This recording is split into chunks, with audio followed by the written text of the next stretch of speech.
We're working in a sector of emotions. So how can you quantify emotions, right? So for festivals, like there is no other specialized data platform for audience development in the sector. It's still really new. So it's really using the experience and like selling the dream through a beautiful narrative, but also taking into account the data for it to be data driven. This podcast is produced by Amplitude Ventures, your partner in early stage startups.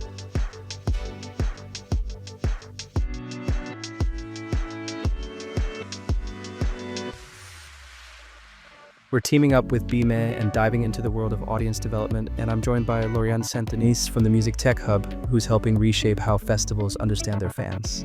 Together with Taj from the Sound of Startups podcast, we explore what data really means for promoters, artists, and the future of live music. Hi, guys, and welcome back to the podcast, a special partnership episode with BIME. Lauriane, welcome in the studio. Thank you. It's relatively engagement. We're going to have a very special talk today. Taj, my colleague, who's also the host of Sound of Startups podcast, will be joining us as a co-host because he will also be joining BIME as a part of the startup program. So I'm very excited today to take it from both his angle and my angle and understand the topic of today, which is audience development. Lauriane, for the people who don't know you, who are you and what do you do? So after studying emerging markets and international development, a bit around the world, I moved to Spain, where I've been for the past 4 years. And I used to develop a French company called Arena Metrics that was one of the member of the 2024 cohort of Music Tech Europe Academy. And Arena Metrics, it's a data platform, audience development strategies, and it really helps festival understanding their behavior or the behavior of their consumers. So after that, I joined this year the Music Tech Hub, and I'm working with them to coordinate events, foster knowledge sharing, and connect members of the hub, not only with investors, but also with artists, with creators. And we try to have a complete vision of the music ecosystem. Amazing. And Taj, you and me have something in common today, and that is we both come from a novice angle of an understanding of space. Taj, for the people who don't know you and your podcast, maybe you can explain yourself as a person who actually don't know music that much. And it's going to give both our angles today about this specific topic today. So who are you, Taj? Okay, my name is Taj. I live in Norway, and I run a podcast called The Sound of Startups. And my podcast essentially focuses on the journeys of startup founders, because for the simple reason, once a business is made big, then entrepreneurs are celebrated everywhere. But it is when they are in the making process, nobody cares about them. And I realized that caring part is very important, telling the people the journey, the hard work, which goes on to making a startup. And that's why this podcast was started.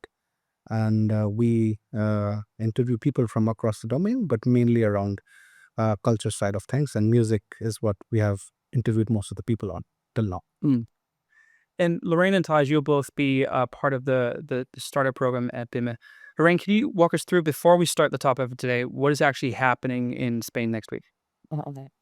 So the BIME, it's Bilbao International Music and Business Conference. So it's really one of like Spain's flagship festival and conference platform. So the pro part has a very rich program with panels, networking, and a lot of professional sessions. It's really important on the national level, but not only, because it really opens up to Latin America as well. There is now an edition of BIME in Bogota, which May. So we'll get to see a super interesting conversation with like leader from the industry, and also the startup program where we see every year a dozens innovative participants, and there's a big jury and a big competition at the end. So this is for the pro part. On the live part, I think Taj and I will get the chance to participate in a lot of free live shows representing emerging artists, mostly concerned. And obviously, a big part of such conferences is, well, centered around the music industry. And at the end of the day, the people who are running or paying for the music industry is the audience and the fans. And that's going to be the center of the subject today. For starters, maybe could you explain to me, what does it mean to do audience development? Like, what is the actual topic that you do? Try to break it down in like the simplest format so both me and Taj can understand. Sure. I mean, it's like, imagine you organize a party in your home and you know nothing about the people that join it, right? How would you feel? Would you feel comfortable? Will be able to offer something that they would like? So that's what like audience development is about. It's not only about getting new people in the house or in the festival. It's really about learning what profile wants to join, what are they interested in, why do they come to your event and don't go to another? Is it the formation? Is it the people? Is it just the feeling of community that you manage to like spread during your events? So audience development is understanding all of that and really like trying to retain the most loyal participants in order for them to attract your new participants. So it's real strategy that goes much, much, much beyond selling more tickets as it was offering somehow reduced. Hmm.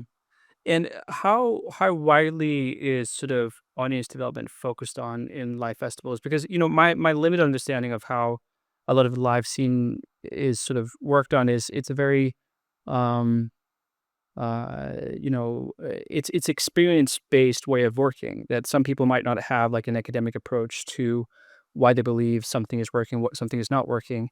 And obviously working with audience development would be a, let's call it a more informed technical academic or marketing oriented way of looking at this. But how much does the live industry think about this? Exactly. No, that's completely correct. Like we're working in a sector of emotions. So how can you quantify emotions, right? So we're selling emotions and experiences, right? On the like. So for festivals at first, and when I arrived in Spain talking about arena metrics, like there is no other specialized data platform for audience development in the sector. It's still really new. Like our first clients were festivals promoters were really pioneer in this way. Like they were really already ahead of their peers, and that's why they wanted to start like working with us because they understood, and they also had in their team very like professional CTOs and people who also had like the technical background to understand how to connect all of the different platforms from one would gather audience data, whether it's like the ticketing platform, but also like the newsletter, the social networks, like in order to get all of that in one spot. So it's really using the experience and like selling the dream through a beautiful narrative, but also taking into account the data for it to be then a data driven task and putting really like talking in a different way to the people who are coming for the first time and having a completely different approach with the one who've been coming for the last 5 years, for example. So it's really about educating the teams, also working alongside them to help them understand that it's not just about like massive marketing that it's going to work, but really like profiles need to be defined to understand how to communicate with each persona. Yeah. Taj, you and I have been sort of dabbling in the ticket space, and even though our experience didn't take us very far in that, like one of the things that we really discovered was that most ticket systems or festival arrangers, venues doesn't really have a lot of relationship to data. Um, what's sort of been your experience like diving into, let's say, ticketing, for example, and trying to look at data and that whole aspect, Taj? Like, I mean, so music ticketing in itself is a very different game than any other sort of a ticketing, because music is a very high intensity experience, and most of the time that we have seen that if you try to sell ticket as a commodity, it's not how things will work, and that's not how you get a house full and the music stuff. And then, at least on the music side, there's a need for certain emotion, and that emotional understanding of the product can only come when you have a deeper insight with, like, who are the fans, how have they, like, what kind of people have attended the festivals before, which is the artist which is performing there, and then you sort of position your festival in a particular, or music in a particular way, and that's only the right way to move a ticket. If you do commodify the product, I don't think that that part is working. But even Taj, through our very limited understanding, like people didn't use the data. So Lorraine, what you talk about audience development, and also what I sort of touched upon, how the live industry works is like it seems to that there's not even a big effort as of to use this. It seems very legacy. Like yes, they have insights, they have CAM that they use for outbound marketing. Like if you've been to a similar show before, I might market to you again. but there doesn't seem to be these sort of conclusions of who has been there. Um, do you see a change of people trying to adapt to this? Yeah, well, I guess yeah, like it's getting closer. So there is more and more interest, also from the fact that like they people want to feel closer. But again, like it's kind of the beginning of something. So as I was saying, like festival that we started to work 3 years ago, now most of the medium festival they are looking up to them and be like, oh, okay, how can we actually do that? How can we get there? And it's the thing that audience development, like it really depends a lot on data quality. So in order for it to work, you really need to have like clear data and also interconnection between your different platforms. So not all of them have that. Like this to set up the base, it's not an easy task. So already like to have something that's really easy to understand from your website, from your ticketed platform, from your social medias, and eventually like from the newsletter and like from the community that you build that you know something of. Once you have like those four pillars connected, then you can actually start. So a lot of people would want to have it, but maybe sometimes like it takes some time to actually reach that stage where it's possible to navigate to the data and actually use it in order to develop it. And what's the barrier of entry? Like, does promoters have the right to ask ticket systems for the data that they have? It's a very good question. So like it really depends country per country. I see that it's in Spain, it really depends. Most of the time when promoters they are not aware that data is valuable, that it's somehow their treasure as well. It's lying in the contract and then it wouldn't be there. So if after the festival the ticketing platform keeps all of the data, well, what's left for the promoter to make sure that like they will thank all of the participants and encourage them to come back next year? It's really difficult without the data indeed. So there is a situation where like the promoter has one ticketing platform. There is a situation where like the promoter has five different ticketing platforms as well, and then different contract with all of them. Us as a when we was working for this CDP, we were really always encouraging the promoters to be in control of their data. Like if they are the organizer, they are like the whole creativity behind it. They should also own the data, but it's sometimes, yeah, indeed a battle with ticketed platform who somehow also wants to enrich their own database and then like use and markets it for their own events. So not only take the data from the promoter, but use it to promote themselves and become bigger themselves. Yeah, because most ticket systems are looking for that sort of edge and retention. Like, how do they keep promoters from switching ticket systems? How do they create the competitive edge when it comes to the choice between them? Live Nation has at least for many years had the like, well, we can market to your audience as well as a very big Ticketmaster, not Live Nation, but almost the same. That's They've had this edge of being able to market to your audience that has been sort of almost exclusively them that's been able to create that at scale. Um, but I would imagine also to your point that a lot of ticket systems are understanding that that edge is something they also need to have, but then probably also have an interest of not sharing too much of that value because they want to sort of keep promoters locked in. What's that dynamic? Is that sort of a correct reading of me?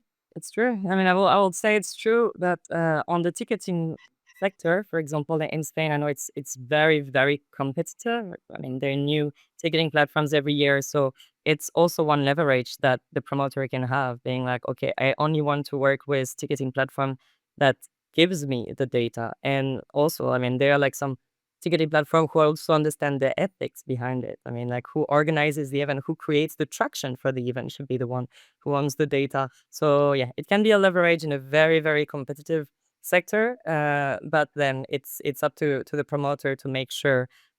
Usually they do have the last word, but it's their own tight negotiations. Mm. We promised at the audience at the start that we'll keep it on a novice level, and we're already going quite deep. Taj, not because I want to demean you or anything, but like one of your strengths is that you're not from music.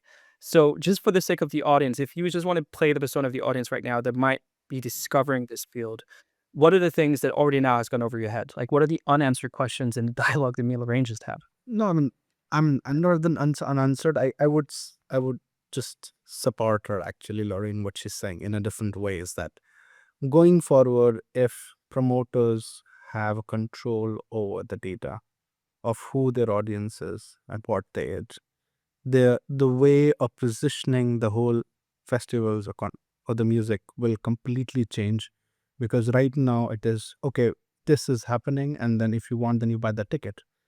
Rather than there's a reverse ways that when you know your audience and you know what they want and what they're looking for, you reverse the script, said this is what you want, this is what you have already seen before, but this year we want to have this also.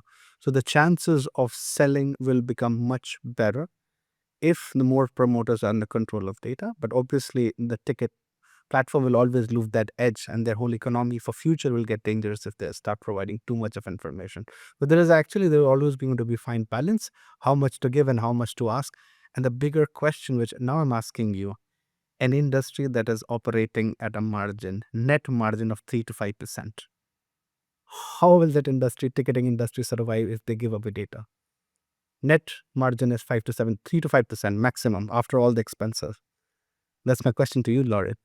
Yeah, exactly. I mean, it's of course like difficult to always evaluate like who gets what in the live sector. So we are already talking about like the tech branch of the live, which gets the most minimum already like percentage of the market, and then exactly like ticketing platform. So from my perspective in Spain, yes, we do have a lot of, as I say, that new ticketing platform really lowering their margin and lowering their cost in order to get more visibility and names. So in order for that to like work with big clients, I've seen that they're not afraid to lose money so far until they get the visibility and until they become one of the big names in this oligopoly where there are like a few international ticketing platform that controls the whole thing. But then exactly, should it be between ticketing system to like try to look up to the bigger ones, or then look at promoters and like trust them to help them grow as well? Because this is a really important topic, and even though it's somewhat not audience development, it's so incredibly closely related in the dynamics. So again, this is sort of not as modern as it was 2 years ago, but when there's been these discussions about Live Nation and Ticketmaster, and when you look at the sort of economics of it, like there's not a lot of profit here. And if you were just talking about the sort of ticket fees per default, that would not be enough for sort of Ticketmaster and Live Nation to run a profitable business. It's all the surrounding things, which is about knowing their audience development. And the smart thing about the Live Nation and Ticketmaster partnership, uh, beyond the complexities and monopoly accusations and such, is that they have the data as a promoter and as a ticket provider, and can create this sort of very big economy around this whole thing, where it's not just selling tickets, it's also selling beer and parking spots and merch and all these sort of secondary nature things, which is about them understanding the audience that they're promoting to. Um, my question is, like, is there really a fighting chance? Like, if you became a really good independent sort of festival and promoter that really understood your audience well, like how do you stand a fighting chance of like these giants that has this in place already? Well, as you say, like, I mean, the giants, they also, yeah, like keep the data. So, like, for any promoter working with Ticketmaster, for example, it's really difficult for them to own their own data. We, as a CDP, like, there was a fight with Ticketmaster as well, like, to try to get the data and offer it directly to the promoter. On that aspect, connecting and offering different services to the audience and maybe kind of VIP packages, merch, all of the services that you offer to the audience directly can also be a way to do cross sells and of course increase the benefits of each festival. So it's really like having this one stop shop where the participant can, as you say, like for example, buy a pack of drinks already, or like buy something to already put in his wallet. And once they will be at the festival and they will pay with a wristband or something. So all of this information, again, it can also be tracked, and using business intelligence, it can really also enrich how and when to communicate to each segment. So that your different participant, the one who come and like always spend more than 200 euros during the festival, well, we thank them and we also like offer them in advance, offering some for some kind of like special experiences only to a few in order to create a higher margin on your most loyal participants. Hmm. You're mentioning a lot of specifics here, and because this is somewhat of a new topic still for me to really practically understand, could you run through one of the cases you've worked on, like before and after? Like, what was the situation before? What sort of products and services were offered after? What was the change based on sort of the understanding of the audience and the audience development in general? Like a really practical example, just for me to really understand the impact of this effort. Of course. So, for example, I mean, working for a CDP, we've been working with one promoter who was selling tickets like through two different ticketing platforms. So, like having the data that is completely decentralized. So, they really had like two different split views of their audience. So, connecting all of this data to one platform really helps, like deduplicating, seeing who was from one database, who was from another, and just really unifying the work. So, on top of that, like with the right training, you can actually learn how to choose for example, to focus on the recurring participant and observe how they've been acting in the past few years. So this festival, for example, it's a festival that exists for like more than 15 years. So the first time comers 15 years ago, they grew up. Maybe now they have families. So how to actually understand and adapt the offer to them? Well, by just like knowing as much as possible about their socio-demographics, and then maybe tailoring with the rest of the team all the type of events to actually go to them, and who for the ones who don't want to join the big festival where there is 25,000 people every year anymore, maybe organize some smaller events with more family oriented activities, maybe in the settings that will be preferred for like people in their 30s, 40s, like a vineyard, maybe instead of a huge festival location. So it's really just learning who is your audience and then being ready to adapt, experience, and try new things in order to retain your most loyal followers and make sure that your festival doesn't just like attract the 18 to 25 every year and keeps renewing itself, because the people who started to follow in the first place, they're actually really well connected to not the brand, but the space that was created. I think that this is very interesting, and this is something which I haven't heard much before. So what you are essentially saying is that the segmentation of your core audience in different types, forms, shapes, and size based on how they feel, how they how they have lived the festival or the experience, and then you're saying customize experience according to them. For example, you said somebody who came to the festival when he was 15 and now the festival is 15-year-old.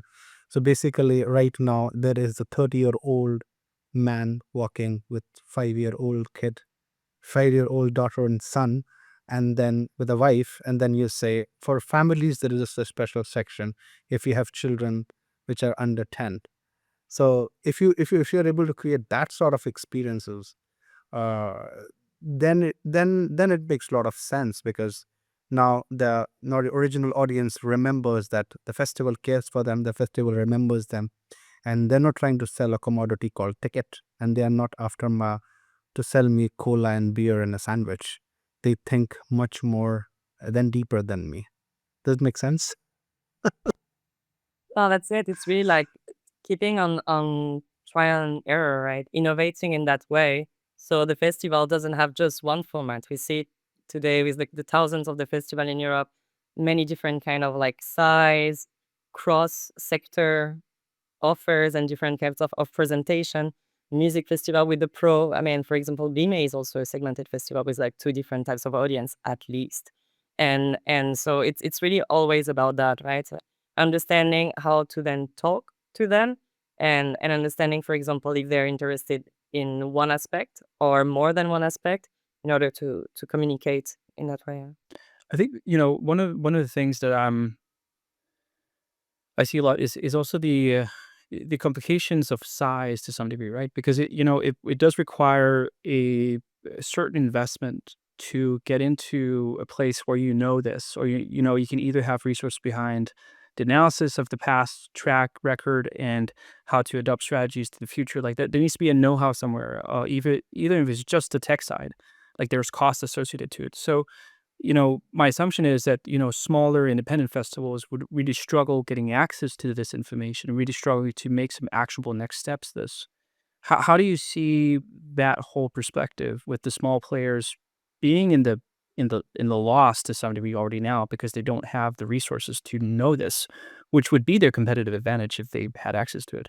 Like, how do you see that dynamic? Yeah, I mean, of course, it's always like more difficult for smaller festivals because they don't prioritize the same way, right? I mean, with the big festival, they have a budget line for almost everything that they need. With a small festival, it was like, okay, well, we have this budget and we need these 5 things, and we can only afford one. So I would say that for smaller venues, they can still use their social medias and try from maybe like creating a community. So that's what we've seen. We've seen smaller festival and smaller events. They can actually just strengthen the feeling of belonging with different channels that are not so costly, like a newsletter. I mean, a newsletter is not doesn't cost so much, and already through that, it's a two-way communication. You can really put there a lot of forms in order to get to know the audience better, and not just the satisfaction from at the end of the festival. So there's really something that you can do that is not costly, and it's just about creating this first database and working with them, because if they want to be part, then they will also, want the festival to grow. So if the festival has to prioritize and then spend money on other tech tools, well, there's still something that they can do and bootstrap until they become bigger and they can actually afford a CDP and afford all of the integrations with the different systems. But until then, community-led works as well, word of mouth.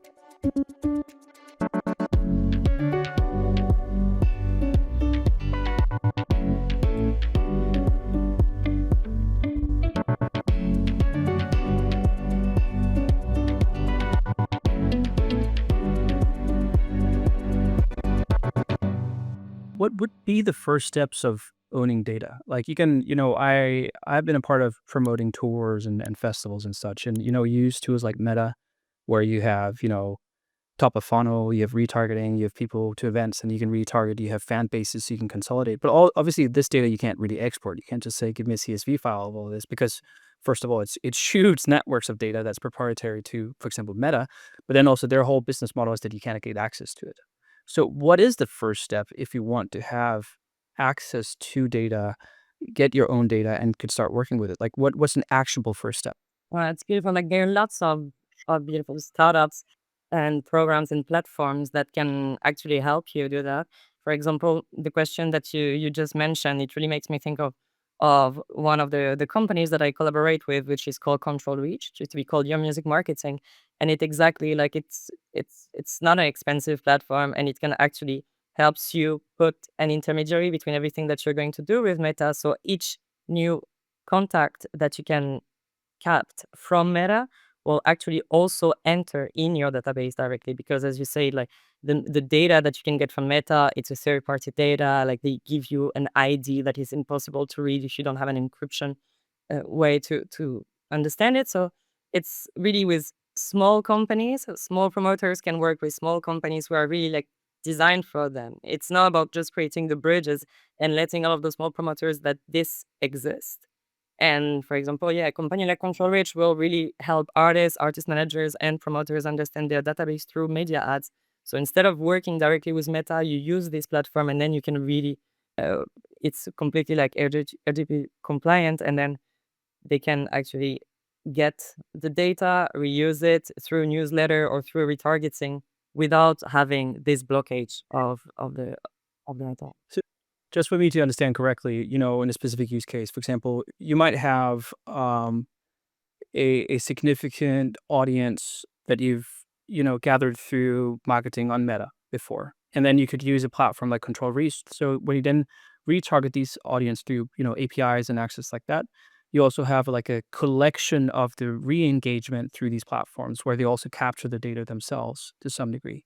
So it's basically utilizing the existing data from these platforms, retargeting, but then with some sort of conversion event or data collection event where you now can own this in a separate third-party environment. Do you understand it And that's correctly? it. It's really like, for example, with Control Rich, it's one thing that like we'll see a story that's promoting a festival or an artist, and you click on it, and it's just a tiny form, like just one line, leave your email, just tick one box, and that's it.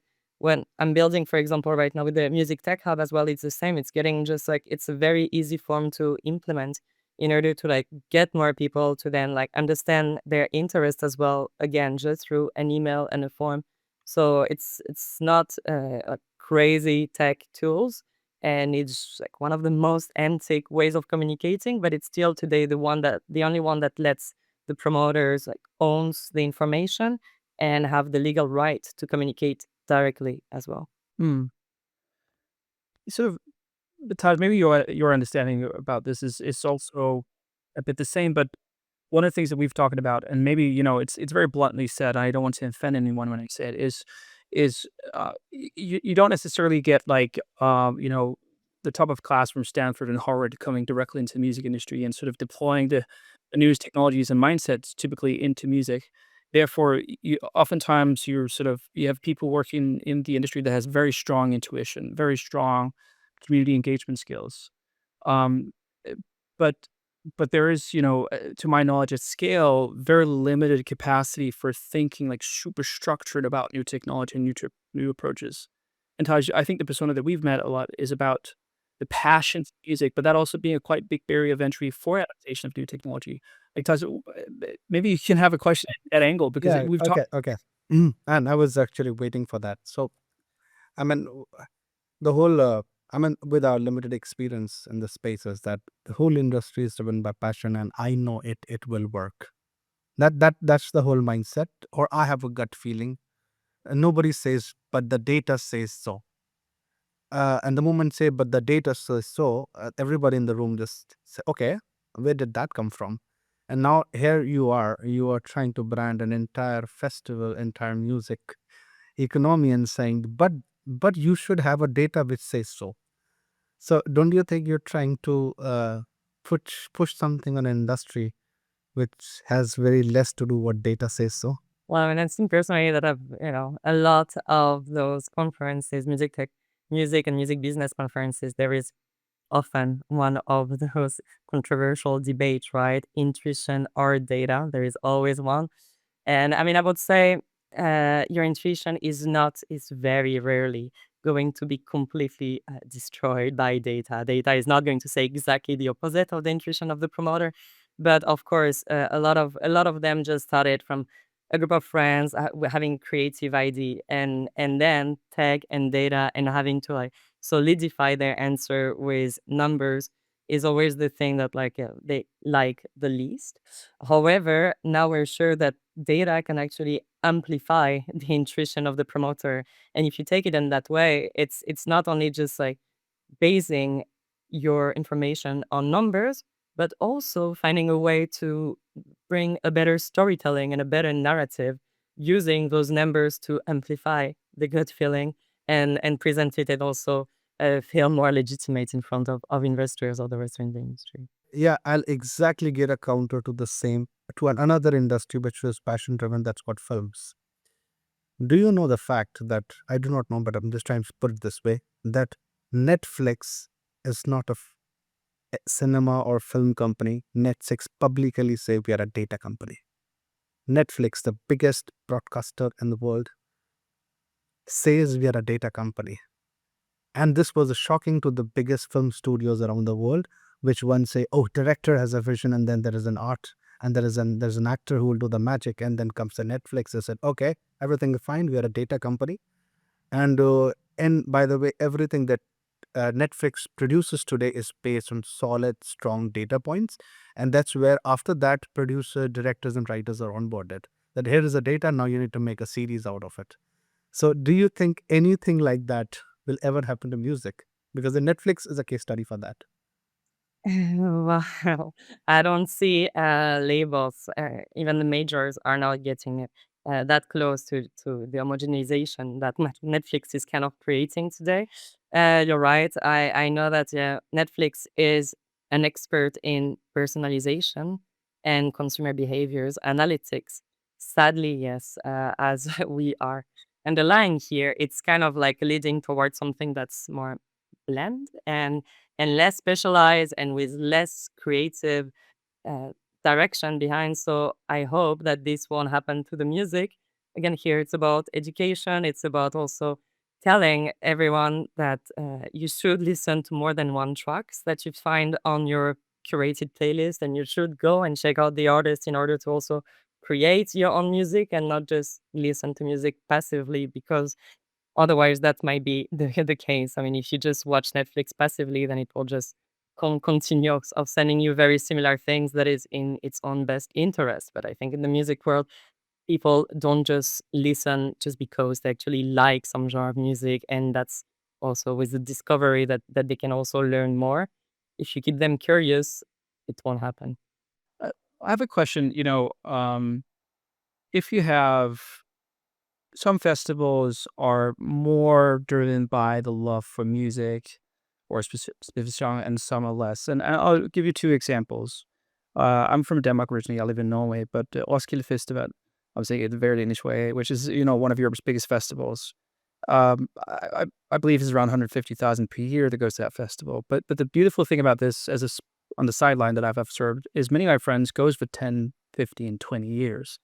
Like, from they can come the very first time until their kids are so grown that the partner says, no, you got to stay home now.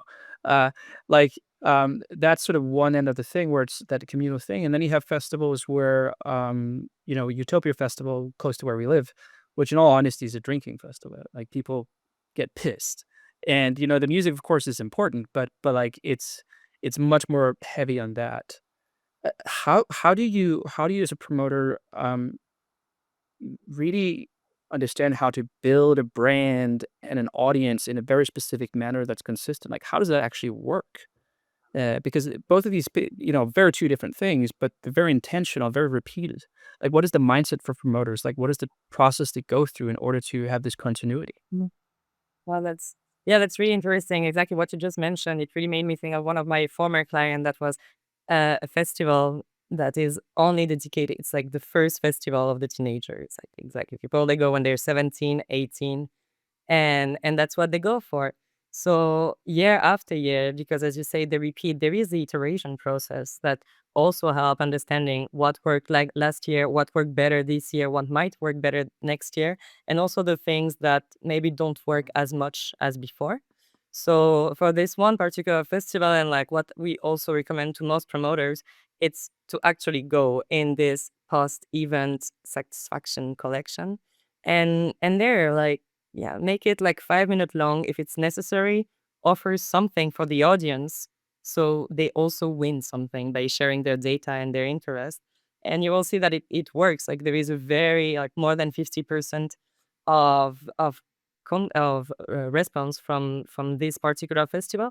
And you can see, I mean, you can go through the whole data and the open question of like, why did you come here? Who did you come here with?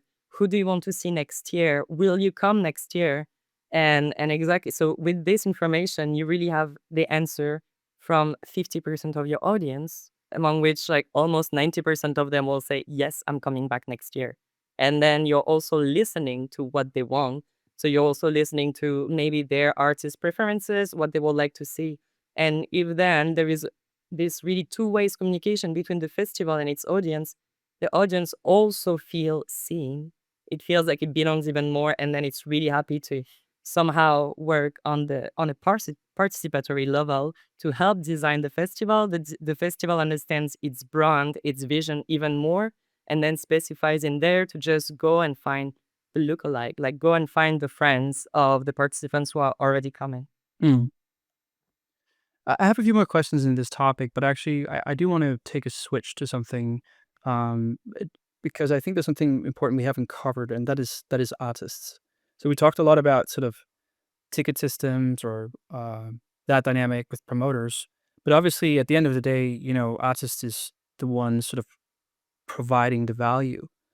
What's sort of the dynamic between promoters and artists? Because in the same way there's some sort of gate-capped dynamic between the ticket system promoter, there must also be that between the promoter and artist, because they have the same incentive as ticket systems have. They want to retain, uh, relationships that can make them money. Like, what's that dynamic in the market right now? Completely. I mean, working for 3 years for a CDP platform, I interacted with very, very, very few artists.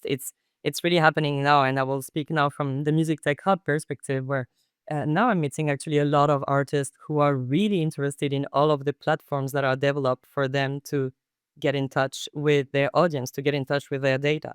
So even though it's much more difficult for an artist to ask the promoter to get their own data, because I mean, if you're part of a festival, how can you know which part of the participants is actually going to see your concert? So for an artist, legally, it's really difficult to get that, to get this information. For concerts, it is actually bigger. So yeah, I used to say for 3 years that of course the promoter owns the data. And now recently working in the music tech hub and seeing a lot of emerging artists, the data should belong to the artist creating the music and creating the value that we're all going to see, right? Festivals are just made in that way that the promoter can always say, well, you don't know who is your art, like you don't know who is your audience, and we cannot share with you the whole data from all of the artists. So I think they're somehow protected in that way. We also see a lot of new platforms, fan engagement platforms. For example, I will talk with Pepe del Rio, who created Sesh, which is really like a community-based platform where none of the festivals is actually going to enter here. It's really like the direct communication between the artist and its fans. There, directly, they can collect the data about their fans and they can actually sell merch. They can talk in a more direct way. So something that was not available on social media, not available through the promotion that they receive from festival, it's also opening like a new channel where, well, again, fans can feel seen from their favorite artist in the same way that participant of a festival feels seen, well, they will engage even more. So I would say that community-led platform and this really like this new way of not using social media, but having a direct channel to work with the artist is creating right now their own value and treasure. And Mao and Ricky, who will be like sharing the stage with me next year, next Tuesday, that's exactly, yeah, that's their thing. They're artists, but they're also entrepreneurs, and they really understood that they need to gain more data about their fans in order to also keep them closer and to keep on constantly innovating to keep them closer so that they don't go away. Now, with this, I have a question that now it's interesting. So, artists create the stuff saying, this is what I think, this is what I believe in, this is what I'm playing for you. And listen to my heart, listen to my mind, what I'm saying. And that's how artist and fan connection is developed by and large. Now, you are coming an industry, now you're proposing an industry where data will be collected and it will make the festival better. But now imagine if that data goes back to the artist and you ask him that, you know what you're playing is not working, or you need to change it, or you need to make it different. Don't you think when you do this, you're fundamentally playing with the idea of art or artistry? Well, who will be that person telling them that? I think for the artist, it's more rather than like adapting to to what your public says you should think. It's really about finding your specialized audience, and if your audience telling you to change and to actually do different songs, then maybe this artist hasn't found his niche audience just now. But that's the thing. It's about like going out there, and it's better to have like the smaller audience, but that is specialized and that really listens 10 times to your track, rather than like having a mass that you're trying to please uh, by losing your art and then your identity, your musical identity. But yeah, I have a follow-up question, Lauriane, that I think is interesting, and it's more like maybe a deduction based on a conversation. Because you, we've talked about the sort of dynamics between ticket platforms and promoters and the gatekeeping, their retention, all that kind of stuff. The same between the promoters and the artists. You talked about the complexity of sharing data because of GDPR and what data belongs to you as an artist. And it's basically what you're saying, that the most viable way for an artist to connect with their fans is to utilize platforms to then somehow capture data in an alternative way while interacting in your activities. While doing marketing, you can capture it. While doing festivals, you can capture it. While you're doing other things, you can capture it. But there is no like direct line of viable scale in going the traditional route, which is I'm playing at a festival, I want my data from that festival. That's not so realistic. Is that what you're saying? Exactly. Yeah. Yeah. For the reason that I mentioned, it's not something that like maybe works today. It also depends like who is backing you up as a label, as a house. So I think that also has some weight in it. But again, yeah, like just starting organically, and as you say, like artists who get a gig in a concert hall artists who are actually about to launch one song, an EP, through all of this, each step that they have, they can actually create digital touchpoint. And months after months, they will gain more and more followers, and they will gain the followers that they can actually communicate with. And then, yeah, in the span of a few months, a few years, it's enough data to start segmenting. To some degree, I think it's, depressing to hear that. Even though it's hopeful that there's a way of sort of monetizing your assisting for in a new way. Like if you want to look at from like the dark angle is, an artist might have built a career for many years and they basically need to start over in order to take the value of the data, which is immense, and actually start monetizing on it, which I think is fairly depressing, to be honest. But what's sort of your outlook on that?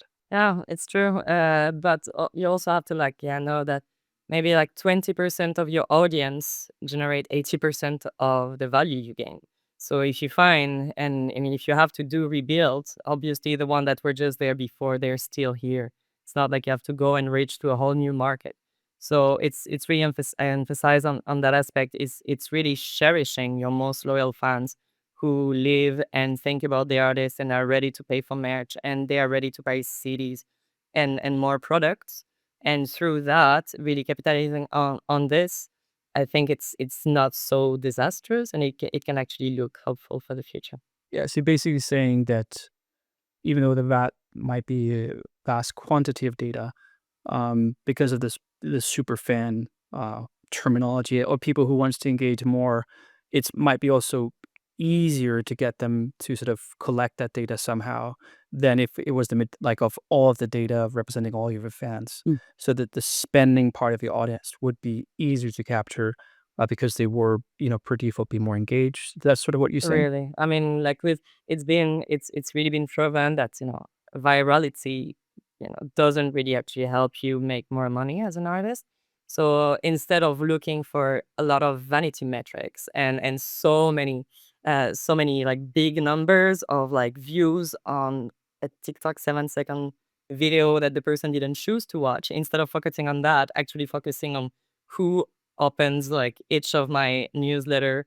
And some artists already do it. Like there are lots of artists who send their own newsletter, and sometimes they will also, target just with the city and be like, okay, well, I'm playing in your city in 2 weeks. Just drop the message directly, and then you can actually get in. So in my mind, there is a lot that can be do with just a few information, just really the location of your database and just the level of engagement. And then you can really start growing and really growing in a way that every time is going to give you more information. And so you can really base your growth on data and real fact-checked information. Mm. I have a last question before sort of rounding up the podcast, and I'll ask the question on behalf of the audience we have, which is founders. And when you start a company in an industry or within a certain segment of an industry, this being, for example, collection of fan data or the fan relationship, it really matters where you are in the adaptation of the industry to this. So, for example, if you're a very early mover, you might have the benefit of first mover advantage, but most likely you're the one spending a lot of money, education, or waiting for the audience to change or the incumbents to change in order for you to have a viable business. And if you're too late, obviously the market is red. That's too many people already playing for sort of the same market. Where are we, in your opinion, in that spectrum? Like, are we very early days, or are we too late to the party? Like founders that wants to build something and have impact in this field, where are we right now? Well, I would say that the one that I founded, for example, the one we'll talk about next week during the BIME sesh, it started in the US directly, and on that market, it really started strong. It just needed a few collaboration with big artists for it to really reach uh, a good level and a good amount of traction. So it really depends on how you specify your tool and to which market. So Sesh, for example, grew really, really fast in the US, and it's a very promising startup. On the other hand, Control Reach now it's based in France, but it's also thinking about going international. Why? Because I mean, thanks to Music Tech Europe, thanks to all of the networks that we have a better vision and transparency on what is being developed right now and what is not.